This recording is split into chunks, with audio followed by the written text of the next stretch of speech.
하는데, 그렇다면 처음 접촉할 때 세상의 옷을 입고 그들에게 맞춰서 복음을 전하는데, 결국은 자기를 부인하는 제자를 세워야 하는데, 그 과정 속에서 부대낌이나 어려움은 없으셨는지, 그리고 이것을 어떤 시간들을 통해서 정말 자기를 부인하는 제자들을 세워나가고 계신지 좀 들려주십시오.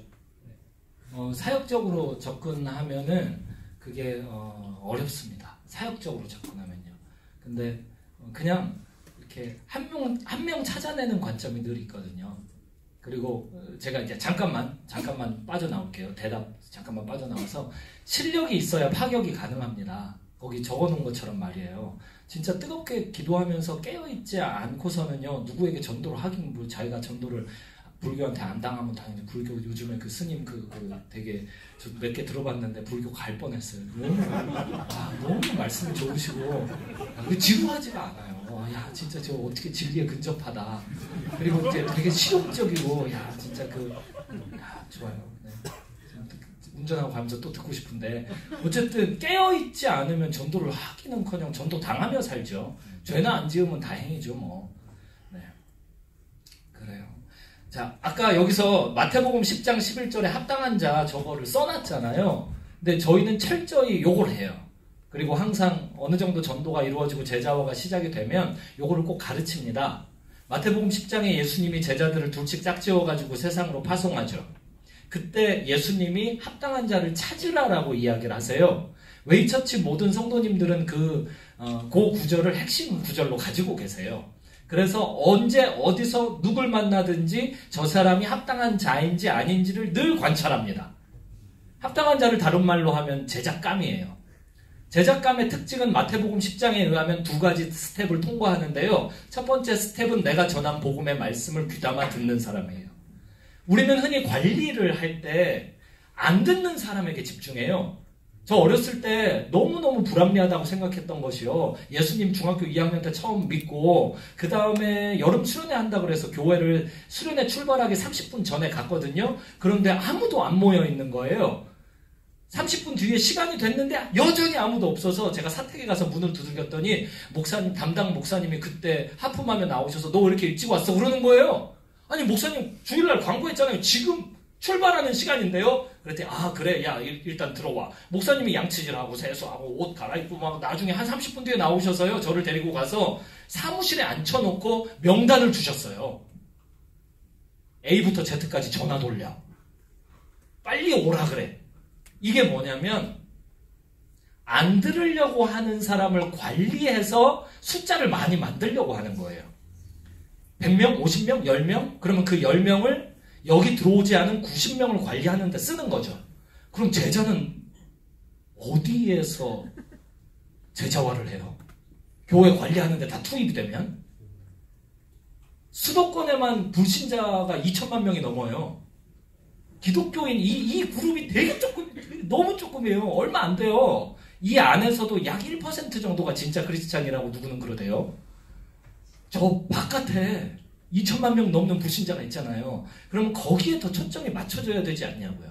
우리가 존재하는 목적 자체가요. 가서 건져내야 될 거 아니에요. 뭐 어떻게 효과적으로 건져내냐. 많은 사람을 끌어모아서 어중이 떠중이를 다 한 자리에 1시간 동안 앉혀놓으려면 홍대 가서 걸러보래! 라고 제가 주장을 속으로 하고 있어요. 그게 훨씬 많은 사람을 빨리 모을 수가 있어요.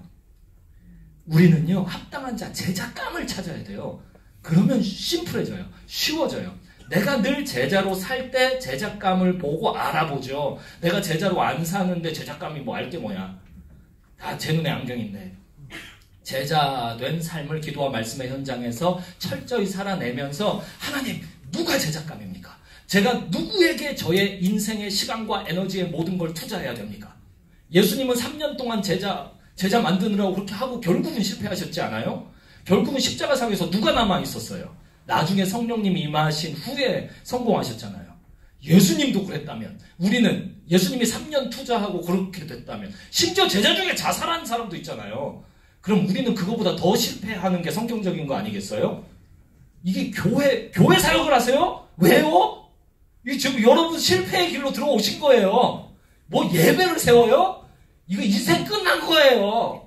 이제 여러분은 돈 벌 길도 막히고, 이제 유명해질 길도 막히고, 이제 모든 게 막힌 거예요, 지금. 우리가 따르는 예수님, 예배하는 대상이 골고다에서 죽으셨단 말이에요. 그럼 우리의 종착지가 골고다보다 나을 게 뭐가 있어요? 그 관점에서 늘 제작감 한 명을 찾는 거예요. 그러면 쉬워져요. 모든 게 그 한 명에게 집중되니까요. 누구를 만나서 저기요 예수님 믿으세요. 꺼져. 나는 안티크리스찬이 안 믿어. 그러면 가세요. 전 빨리 제작감을 찾아야 되니까요. 예수님 믿으세요? 나도 안 믿어. 저리 가. 오케이 알겠습니다. 빨리 얘기해줘서 고마워요. 어떻게 예수님 믿을 거야 안 믿어? 왜 이탈리아 남자들이 그렇게 여자를 잘 꼬시냐? 아니 집착하질 않아요. 그래 나 너랑 같이 술 한잔 해. 꺼져. 오케이 너도 꺼져. 야 너는 어때? 너 꺼져. 100명에게 이렇게 대시를 하면 1명 정도 얻어 걸린단 말이에요. 전도학 교재 읽어봐요. 500명 전도하면 1명이 결신해요. 그러면 500명을 전도를 그 1명 찾아서 해봤냐 이거예요. 전도가 안 된대. 안 되는 게 전도 아닙니까? 안 돼야 전도지. 이게 되면은 전도예요? 안 돼야죠. 500명 전도에서 499명이 침을 뱉고 막 거절하면서 떠나가야 야 내가 전도를 잘하고 있구나 이렇게 되는 거죠. 그러다 1명 탄생하잖아요. 그러면 그때부터 관찰하는 거예요. 두 번째 스텝. 마태복음 10장에 가면 떠나기까지 거기 거하라고 그랬어요. 같이 살 수 있는가예요. 같이 살 때 지갑을 놓고 가래요. 아니다. 지갑 전대는 갖고 가는데 전대 안에 금은동 가지고 가지 말랬죠. 제가 그래서 신학적 난제에 걸려 있어요. 카드는 가지고 가도 되는가. 금은동은 돈이니까 카드는 요거는 천국 가서 물어봐야지. 아직 책에 나오는 걸 못 찾았어요. 리서치를 많이 해봤지만 놓고 가는데 같이 지내려면 다 얻어먹어야 될 거 아니에요. 엘리야는 지가 기도한 거 엘리야는 본인이 기도하신 것 때문에 까마귀한테 얻어먹었잖아요. 까마귀가 물고 오는 게 썩은 시체인지 뭔지 알게 뭐예요. 근데 그거 먹어야 됐죠. 3년 6개월 동안이요. 과부 집에 얹혀 사는데 과부가 한다는 소리가 뭐냐면은 내 아들과 요거 한 줌 먹고 죽으려고. 제가요 밀가루 한 줌 가지고 팬케이크 구워봤어요. 밀가루 한 줌 딱 가지고 성경대로 한번 해봤어요. 2명 못 먹어요. 2명 어른과 아이가 못 먹어요. 그거 먹고 죽으려고. 그걸 나한테 갖고 와. 그런데 그걸 갖고 와요. 그 사람이 제작감이에요. 그거는 제가 7년 경험해봤는데요. 500명 전도에서 499명 떠나고 1명 남잖아요. 요런 사람 10명 중 1명이에요. 그게 제작감이에요. 우리가 진짜 전도해봤어요. 499명이 10번 떠나가야 돼요. 그래야 제작감을 1명 얻어요. 그 제작감 1명이 복음의 4세대를 이루는 거예요. 그렇게 되면 박수 받으면서 떠날 수 있는데 그 박수를 천국에서 쳐줘요. 웨이처치 홍대에 가면 저를 아는 사람이 별로 없고 제가 가도 환영하는 사람이 별로 없어요. 위아래로 쳐다보면서 누구세요? 왜 왔어요? 당신은 홍대 스타일이 아닌데 이렇게 돼요. 생각해봐요. 50년 뒤에 제 딸의 세대가 제 딸과 은지초등학교 제 딸이 전도하고 제자화하는 친구들은 말이에요. 교회 개념 자체가 달라요. 교회를 간다는 생각 구조 자체가 없어요. 그 아이들의 10년 뒤 청년기를 저는 꿈꾸고 있어요. 그 아이들의 20년 뒤 부모 세대가 됐을 때 그 각 가정에 대한 꿈이 있어요. 그때쯤 되면 저는 역사의 뒤안길로 쓱 사라지겠죠? 50년 뒤? 그때 만약 한국 교회 전체가 그 제작감 한두 명이 일궈낸 2세대, 3세대, 4세대, 5세대, 6세대, 7세대 점점점점 통해서 뭔가 선교적으로 다 바뀌었다면 그때 제 이름은 어디 있냐고요? 내 이름 어디 있냐고요? 없어요. 그래야 칭찬받을 거 아니에요. 그래야 천국 가서 상을 받을 거 아니에요. 저는 이제 상을 못 받아요. 책을 3권이나 냈어요. 큰일 났어요. 이게 이북으로 나온 롱테일 됐어요. 롱테일. CGN TV 저기 기자님 아까 있던데 그 위클리 방송 나가서 유튜브에 있어요. 저는 이제 상을 못 받게 됐네요. 안 돼요. 이거 알려지면 안 돼요. 이거 누가 심었는지 몰라야 되고요. 이거 누가 이 사역을 하는지 몰라야 되고 열매가 많아졌을 때 사람들이 다 같이 그 혜택을 맛봐야 돼요. 마치 예수님이 그러하셨대. 네, 이야기가 길었네요. 또 원래 목사는 답장너니까. 제가 좀 더 실질적인 대답하고 싶어서요. 마이크 뺏을게요. 일단 첫 번째는요, 그 세상에 옷을 입는 거 있잖아요. 그거를 현장 얘기를 하면 그냥 저 예를 들면요, 제가 홍대 목사라서 이렇게 일부러 입는 게 아니라 초등학교 때부터 이렇게 입고 다녔어요. 네, 그냥 저의 삶의 영역이어서 그 홍대가 저의 목양지인 거예요. 머리도 빡빡 깎았어요. 네, 저희 첫 만남이 제가 삭발하고 목사님 만났는데 아무튼 껴들지 마시고요. 사람이 위협적이야. 그러니까 저 두 가지인 것 같아요. 선교사님들이 복음을 들고 어느 나라로 갈지 고민할 때 그 자기 마음 가운데 그곳에 내 목숨을 걸겠다라고 하는 곳을 사실 선택하잖아요. 그러면서 자기의 삶의 모든 패턴과 방법이 거기에 맞춰질 수밖에 없는 거잖아요. 그러니까 삶 자체가 저는 그냥 이랬어요. 그냥 초등학교 때부터 흑인 음악을 듣고 중학교 때 랩하는 형들 쫓아서 이태원에서 놀고 고등학교 때 동네 형들이 다 클럽에서 일해서 클럽에 가서 놀고 그러다가 예수님 만나서 그냥 똑같은 옷을 입고 신학교를 갔는데 다 이상한 눈으로 쳐다보고 그냥 그게 저의 삶이었어요.